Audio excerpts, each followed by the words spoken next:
저희 조코피TV는 프리미엄 카드의 대표 파니니, 썬팅필름의 새로운 패러다임을 선사하는 T9 필름, 고객의 차도 내 차처럼 꼼꼼하게 카스페이스와 함께합니다. 미국이랑 세르비아전에서 듀란트가 출전했잖아요. 테이텀이 1초도 못 뛰었는데 이런 스티브커의 판단이 옳았다고 생각하시나요? 저는 어제 경기 리뷰 때도 뭐 제가 잠깐 언급을 했지만 제가 만약에 테이텀이었더라면 굉장히 기분이 좀 나빴을 것 같아요. 왜냐하면 단순히 1초도 못 뛰었다 뭐 그런 문제가 아니라, 왜냐면 스티브 커 감독이나 뭐 에릭 스폴스트라, 뭐 터란루, 마크페우 감독 코치들이 테이텀에게 찾아가서 이야기를 했다는 것 자체가 사실 뭐 일종의 배려라고 볼 수는 있죠. 대부분의 선수들은 내가 왜 DNP인지를 모르죠. 내가 그날 경기에 뛸 수 있을지 뛸지 여부도 모르고 감독과 코치가 그걸 이야기해줄 의무도 없어요. 그런데 저는 국가대표팀 경기는 좀 특수하다고 생각을 해요. 일단 제이슨 테이텀은 듀란트와 다르게 국가대표 트레이닝 캠프가 열리고 모든 훈련 세션에 다 참가를 했죠. 그 다음에 평가전에서 사실 테이텀이 잘하지는 못했지만 5게임을 모두 뛰었습니다. 그 말인 즉슨 내가 트레이닝 캠프에 첫날 소집된 그 라스베가스의 땅을 내딛는 순간부터 미국 대표팀이 실시했던 모든 일정과 훈련을 테이텀은 다 참가를 했어요. 자, 케빈 듀란트는 물론 테이텀보다 보여준 게 많고 올림픽 금메달도 3개잖아요. 그리고 선수의 등급도 높죠.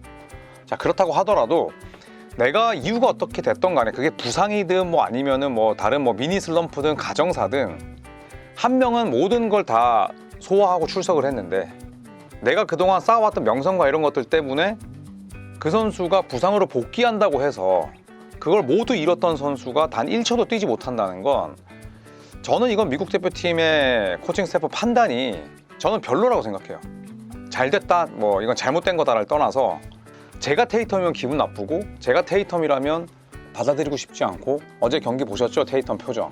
저는 그런 표정이 나올 수밖에 없을 것 같아요. 딱히 좀 이해는 잘 가지 않는 그런 판단이었던 것 같아요. 테이텀이 지난 시즌 챔피언이었잖아요. 네. 스티브 커 감독이 전에 지도했던 듀란트를 기용을 했는데 이런 면에서 조금 고집 그런 것도 좀 들어가 있지 않았을까요? 저는 없지 않다고 봐요. 물론 미국 대표팀은 코칭 스태프도 정말 화려합니다. 뭐 스티브 커 감독, 에릭 스폴스트라 감독이 어시스턴트 코치고 터란루 감독이 어시스턴트 코치니까, 마크 퓨라는 분은 곤자가 대학에서만 뭐 NBA 선수들을 20명 이상 배출한 인물이에요. 그러니까 완전히 코칭 스태프도 호화롭습니다. 스티브 커 감독만의 결정은 아니지만 최종적인 결정은 어시스턴트 코치가 아니라 감독이 내리는 거예요. 저는 그래서 스티브 커 감독 특유의 약간의 좀 옹고집 이런 게 분명히 있다고 봅니다. 왜냐하면 아까 뭐 테이텀이 챔피언 출신이라는 말씀도 하셨지만 테이텀은 올 NBA 퍼스트 팀 3년 연속 뽑혔어요. 그 말인 즉슨 3년 연속 내가 그 시즌에서 가장 잘한 5명 중에 하나라는 거예요. 그러니까 증명을 못한 게 아니잖아요. 물론 뭐 플레이오프에서도 약간은 좀 부진했고 컨퍼런스 파이널 MVP, 파이널 MVP를 제일런 브라운에게 내줬지만 그 제일런 브라운도 국가대표팀에 못 뽑히는 게 지금 이 자리인데, 테이텀이 모르겠어요. 뭐 5경기 평가전에서 잘한 건 아니지만 그 모든 걸 다 단계를 밟고 올라온 선수가 제일 많은 이목을 끄는 조별예선 첫 번째 경기에서 뛰지 못했다? 저는 이것도 분명히 저는 논란을 낳을 수 있다고 보고, 그리고 제이슨 테이텀은 듀란트만큼은 아니지만 2020년 도쿄올림픽도 뛰었던 인물이잖아요. 그러니까 피바 대회가 뭐 생소하거나 아니면 피바 무대 경험이 없거나 이런 선수가 아니잖아요.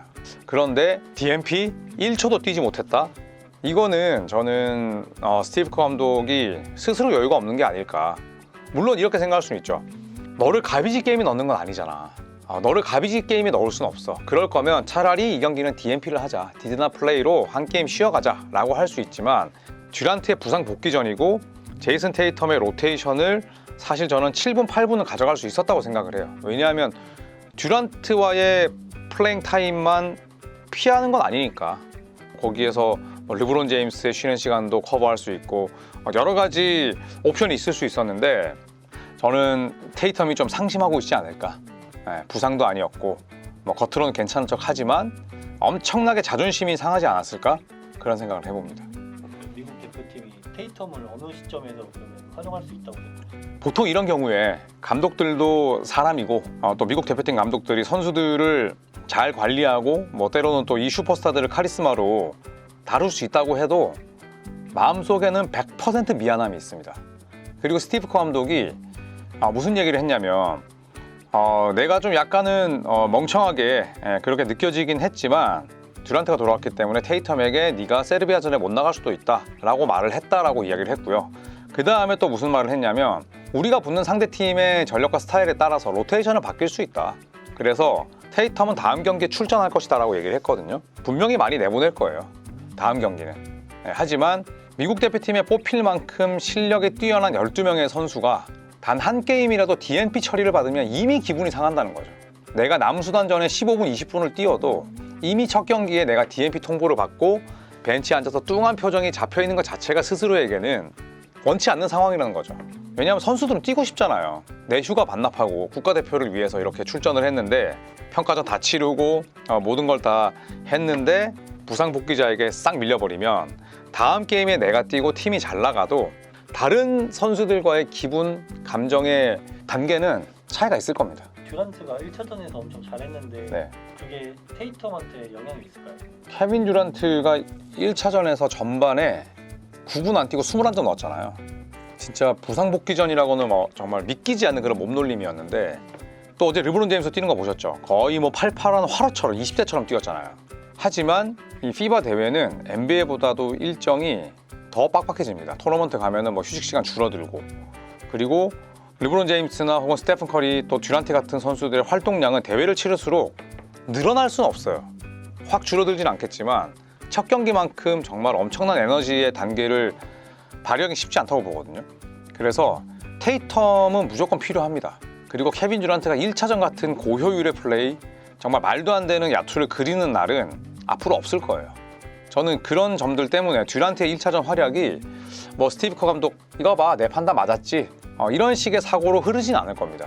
그리고 스티브 커 감독도 분명히 제이슨 테이텀의 이런 떨어진 기분을 어떤 식으로든 기분과 리듬을 회복해 줘야겠다는 그런 관리 능력은 있기 때문에 저는 듀란트의 1차전의 그 대폭발 여부와는 별개로 제이슨 테이텀은 아마 스티브 커 감독이 더 신경을 쓸 것 같고, 테이텀도 워낙 인성이 좋은 선수잖아요. 제이슨 테이텀이 코트 외적인 일로 구설수에 오른 적이 없습니다. 그래서 어제 표정은 진짜 똥 씹었거든요. 그러니까 할리버튼은 어제 진짜 해맑은 선수처럼 나는 경기를 못 뛰지만 나는 파리에 있는 것만으로 너무 행복해, 이런 표정으로 엄청 치어리더 했잖아요. 근데 테이텀은 진짜 일어나서 박수를 친다거나 이런 장면들이 있었지만 할리버튼만큼 정말 경기에 몰입해서 내가 치어리딩 역할을 하진 않았어요. 그래서 그런 장면들을 봤을 때 테이텀이 분명히 기분은 나빴겠지만 또 반대로 이런 케미스트리를 아예 망칠 선수가 아니기 때문에 저는 테이텀은 상당히 프로페셔널하게 대응을 할 거고 결국 좋은 하루 펼치면서 마지막에는 단상에 올라가서 활짝 웃지 않을까, 그렇게 예상해 보겠습니다.